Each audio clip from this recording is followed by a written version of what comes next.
जिस आम आदमी पार्टी को मैंने अपने खून और पसीने से सींचा और अपनी जवानी के 15 साल दिए, मैं आम आदमी पार्टी से दूर जा रहा हूं और जनता के पास जा रहा हूं। और मेरे नेता अरविंद केजरीवाल जी के बारे में कह सकता हूं, जितना पैसा चाहते, जितनी शोहरत चाहते, जितनी सहूलियत और ऐशो आराम की जिंदगी चाहते, कमा सकते थे। करप्शन से पैसा कमाना होता तो भी कमा सकते थे। इनकम टैक्स कमिश्नर से ज्यादा पैसा कौन कमा सकता है इस देश में? लेकिन उन्होंने ये सारी व्यवस्था को लात मारी। ये एग्जाम्पल है कि कैसे आम घरों से आने वाला एक प्रतिभाशाली इंसान राजनीति में आकर व्यवस्था परिवर्तन कर सकता है। 10 साल से इस पार्टी से मैं जुड़ा रहा। आज मैं आम आदमी पार्टी से अपने रास्ते अलग कर रहा हूं। आम आदमी पार्टी सुचेत रहे, ऐसा ना हो कि आपके 50 विधायक एक दिन में ही बदल जाएं। ये तो सांसद गए। जब ये लोग अपने बाप के पास वापस जा रहे हैं, उनमें क्या झटका है?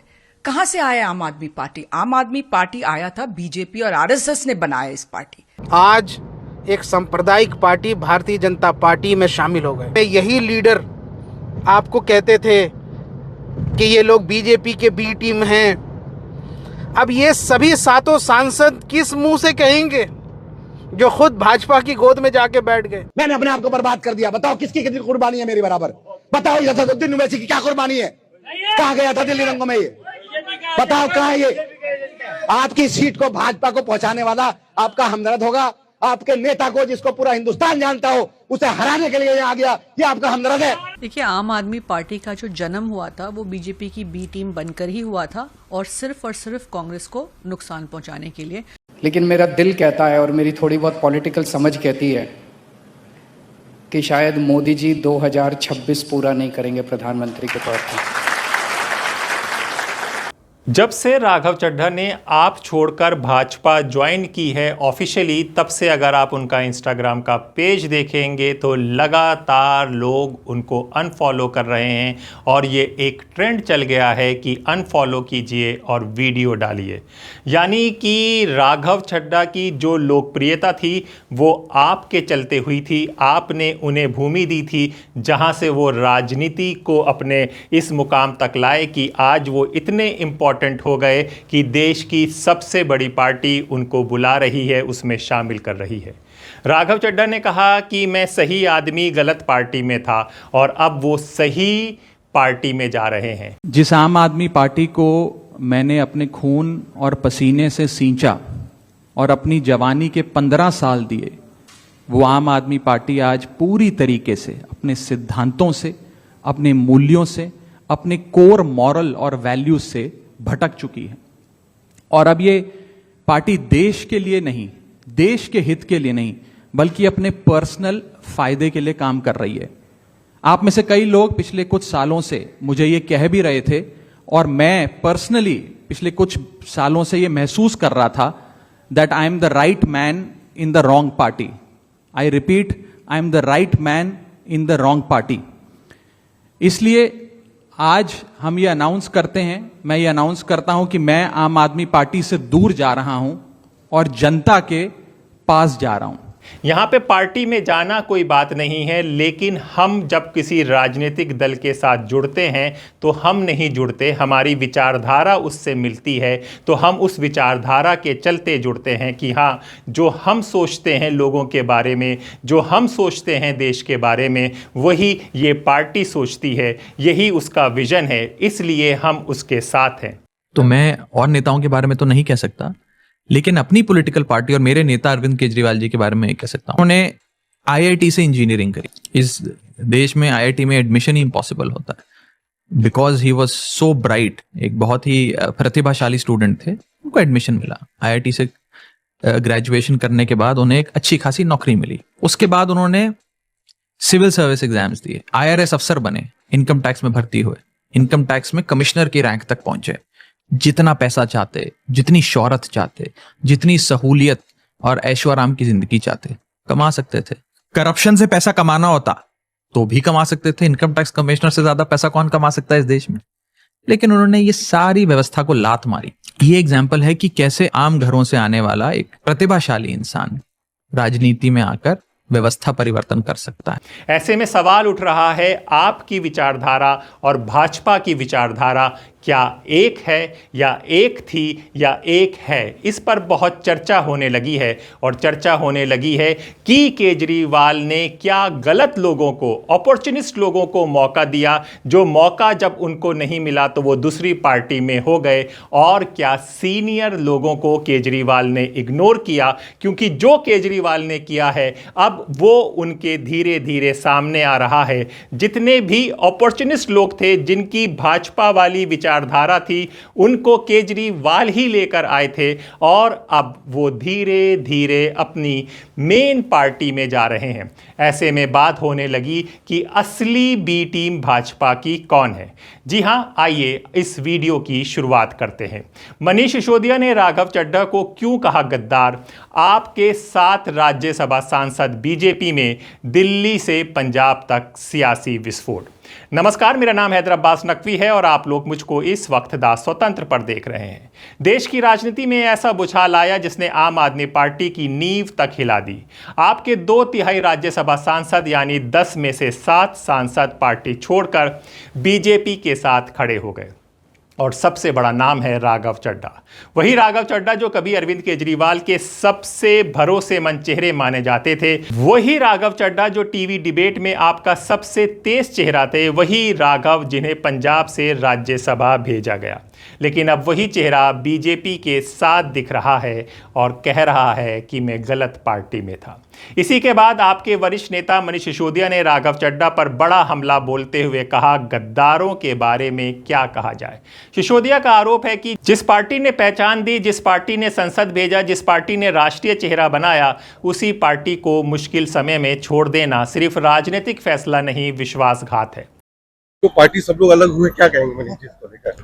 बारे में क्या नहीं तो क्या मतलब क्या लगता है कि धोखा दिया लोगों ने? तो संजय भाई ने बोला ना सर। अच्छा,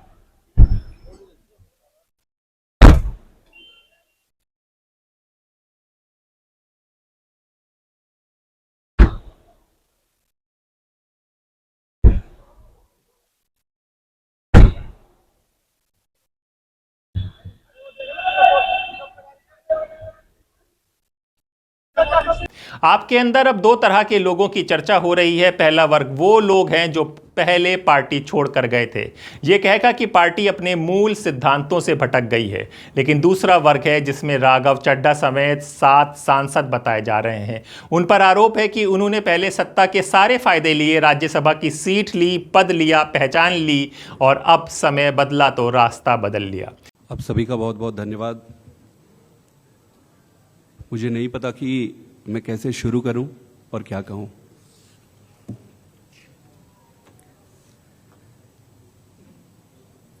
मैंने अपने जीवन में नहीं सोचा था कि ये स्थिति आएगी, पर ये आई। 10 साल से इस पार्टी से मैं जुड़ा रहा और आज मैं आम आदमी पार्टी से अपने रास्ते अलग कर रहा हूं। मैं एक बहुत छोटे से गांव से आया हूं, किसान परिवार से। मेरी यात्रा शुरू हुई पढ़ाई करते करते करते। मैं कैम्ब्रिज गया, ऑक्सफोर्ड गया, MIT गया, फिर इंडिया आके, देश में आकर IIT का प्रोफेसर बना।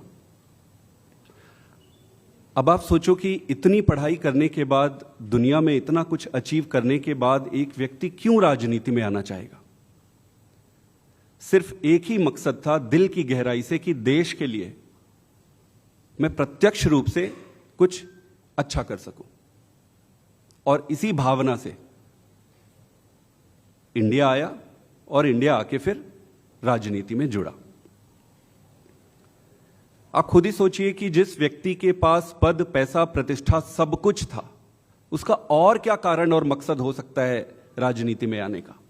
सिर्फ और सिर्फ देश सेवा ही एकमात्र मकसद था। पार्टी ज्वाइन करने की जब बारी आई कि भाई कौन सी पार्टी ज्वाइन करें, तो बहुत सारे पॉलिटिकल पार्टियां थी, बड़ी पॉलिटिकल पार्टियां थी, वेल स्टैब्लिश्ड पॉलिटिकल पार्टीज थी। आम आदमी पार्टी को ही क्यों ज्वाइन किए, ये जानते हुए भी कि पार्टी शुरू हुई है, पार्टी छोटी है, कहीं पर भी जाते, कहीं पर भी काम मिल जाता और आगे जीवन शुरू कर सकते थे। लेकिन उन सब के बावजूद आम आदमी पार्टी को चुना। क्यों चुना? वो इसलिए चुना क्योंकि एक काम की राजनीति, नई राजनीति की बातें कही गई और उसको लेकर आया गया। यही वजह है कि अब आपके समर्थक पूछ रहे हैं, जब फायदा मिल रहा था तब सब ठीक था, जब कुर्सी मिली तब विचारधारा सही थी, और जैसे ही मौका आया बीजेपी सही लगने लगी। दिल्ली से पंजाब तक सबसे ज्यादा नाराजगी पंजाब के लोगों में बताई जा रही है, क्योंकि जिन वोटों के दम पर सरकार बनी उन्हीं वोटों के दम पर राज्यसभा सीटें मिली, और अब वही सांसद दूसरी पार्टी में चले गए। ये कहना चाहता हूं कि आम आदमी पार्टी सुचेत रहे। ऐसा ना हो कि आपके 50 विधायक एक दिन में ही बदल जाएं। ये तो सांसद गए। जब पार्टी इस तरीके के फैसले लेगी, कोई मापदंड नहीं होगा जब उनको राज्यसभा बनाया गया, तो फिर ऐसा तो होना ही था, ऐसा तो संभव था ही। क्योंकि जब विचारधारा नहीं है, आप लोग पैसा देखकर, बड़ी इंडस्ट्री वाला देखकर, बड़ा कारोबारी देखकर आप लोग जब राज्यसभा मेंबर बनाओगे और उनसे कई तरीके की मदद लोगे, तो ऐसा तो संभव है, ये होना ही था। मेरे को तो चिंता है कि कहीं इसी तरीके से विधायक ना भाग जाएं, क्योंकि कईयों को डर है, कईयों को पार्टी से रूठे हुए हैं, क्योंकि जिनका काम ही है, जो कोई विचारधारा से तो वो जुड़े नहीं थे, किसी विचारधारा से तो वो जुड़े थे ही नहीं, वो तो वैसे ही आए थे और वैसे ही वो चले गए।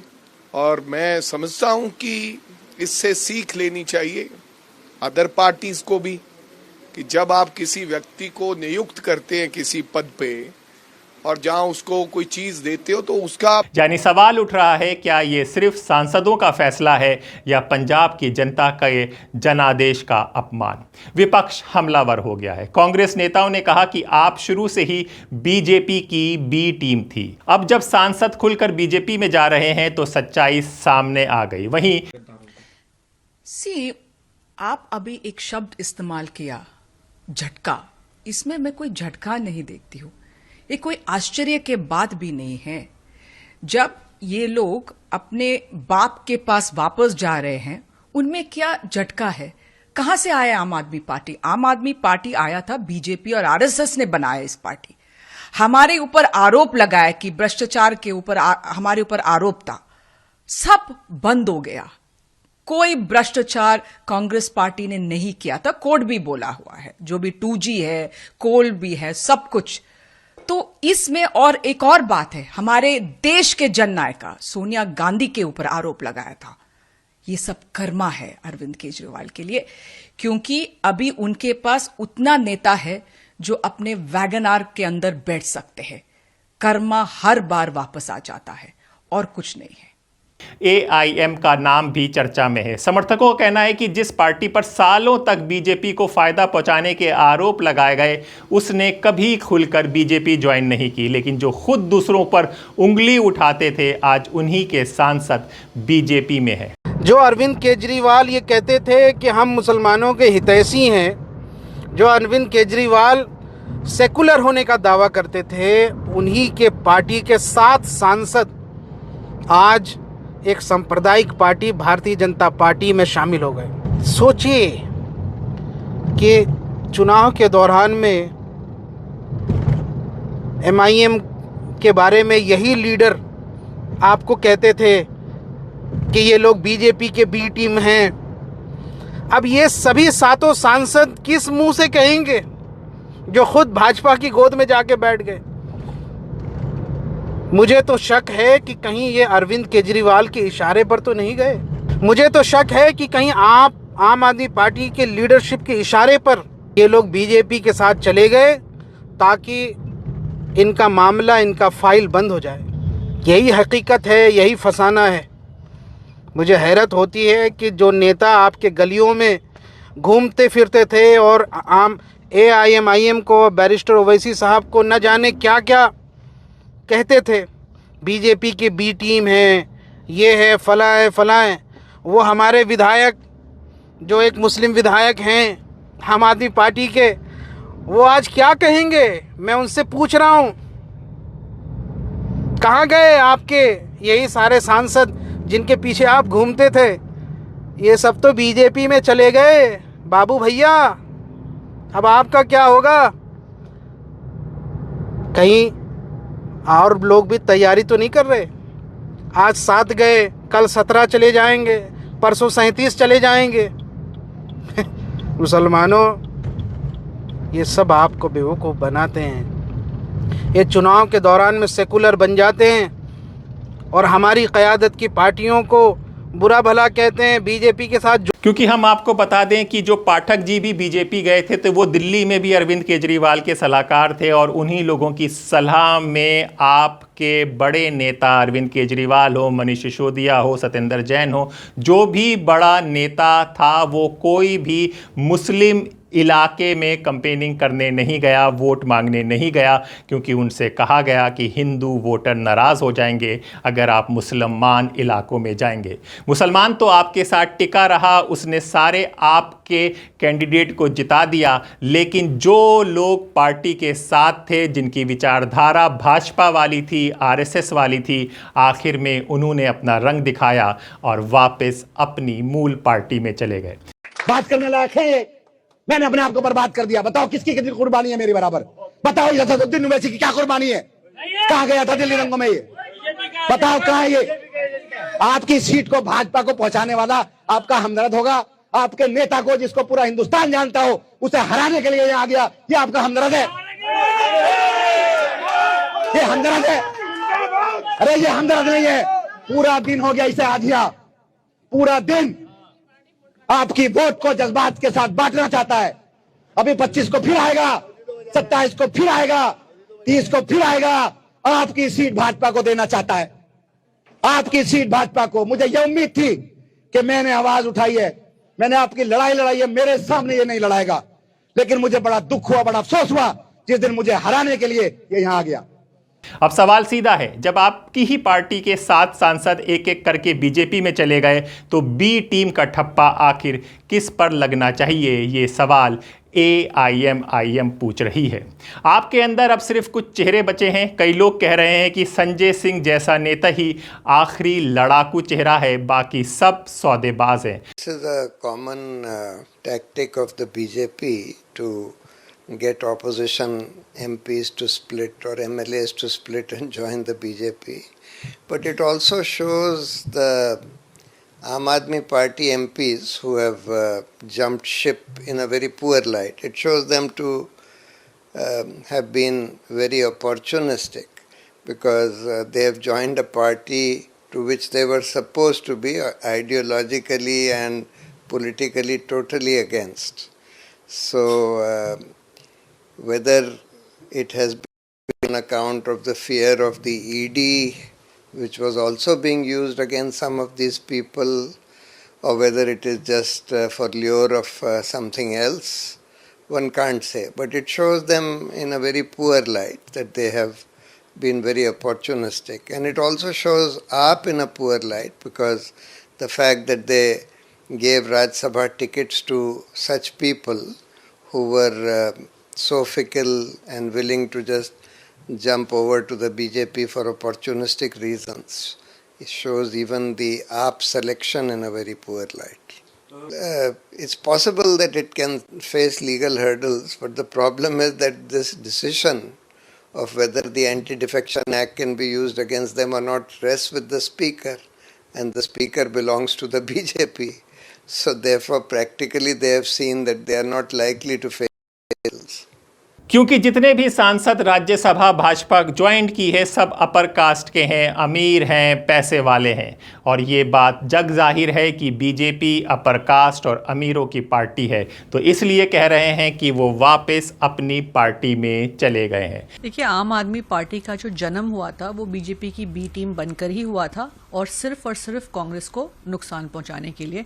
तो आज अगर इनकी राज्यसभा की जो 2/3 टीम है अगर भाजपा में शामिल हो गई है या मर्ज हो गई है, तो इसका मुझे कोई आश्चर्य नहीं हो रहा है। पहली बात ये, अगर आपने देखा होगा पिछले इतने वर्षों में, तो चाहे आप दिल्ली ले लें, पंजाब ले लें, गुजरात ले लें, गोवा, हिमाचल, हरियाणा, जहां जहां आम आदमी पार्टी चुनाव लड़ने गई हैं वहां पे उन्होंने सिर्फ और सिर्फ बीजेपी का फायदा किया है। तो आज मैं यही कहना चाहूंगी कि ये जो हुआ, ये अरविंद केजरीवाल जी जो थे, जो बिल्कुल वीआईपी कल्चर के खिलाफ थे। सुनने में आया कि आज उन्हें टाइप 7 का बंगला भी मिला है। तो जितना उन्होंने वीआईपी कल्चर के खिलाफ बात करी, सबसे बड़े वीआईपी तो आज वही बनकर बैठे हैं। और आज जो हुआ ये कोई आश्चर्यजनक या कोई हैरानी वाला परिणाम नहीं है, ये इनकी नीतियों का फल इन्हें मिला है। इसमें एक सवाल और भी आ रहा है, क्या केजरीवाल की पॉलिटिक्स ओवर हो गई है? इस पर भी चर्चा होने लगी है। लेकिन मेरा दिल कहता है और मेरी थोड़ी बहुत पॉलिटिकल समझ कहती है कि शायद मोदी जी 2026 पूरा नहीं करेंगे प्रधानमंत्री के तौर पर। मोदी जी और अमित शाह जी जाने वाले हैं। उनका साम्राज्य खत्म होने वाला है। लेकिन सबसे बड़ी राजनीतिक झटका अरविंद केजरीवाल को लगा, क्योंकि जिन चेहरों को उन्होंने आगे बढ़ाया आज वही उनके खिलाफ खड़े हैं। और इसी वजह से मनीष सिसोदिया का गद्दार शब्द अब पूरे देश की राजनीति में गूंज रहा है। अब जनता तय करेगी ये विचारधारा थी या अवसरवाद, ये सिद्धांत था या सौदा, ये बगावत थी या गद्दारी। जो भी हो, अपनी राय हमें कमेंट बॉक्स में दें और स्वतंत्र के साथ यूं ही जुड़े रहें। नमस्कार।